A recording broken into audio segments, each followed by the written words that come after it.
கன்னியாகுமரி மாவட்ட கருங்கல் பகுதியில் திக்கணங்கோடு அருகே வேகமாக வந்த கனிமவள லாரி மின் கம்பத்தில் மோதி விபத்து ஏற்பட்டது.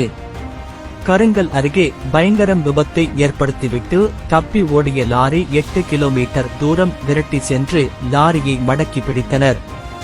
கருங்கல் திக்கணங்கோடு சாலையில் அதிவேகமாகவும் அஜாக்கிரதையாகவும் சென்ற கனரக லாரி கருக்குப்பனை பகுதியில் சாலையோரம் நின்ற உயர் அழுத்த மின்கம்பம் மீது மோதி சுக்குநூறு ஆகிவிட்டு விபத்து நடைபெற்ற இடத்தில் லாரியை நிறுத்தாமல் அதே வேகத்தில் தப்பி ஓடினர்.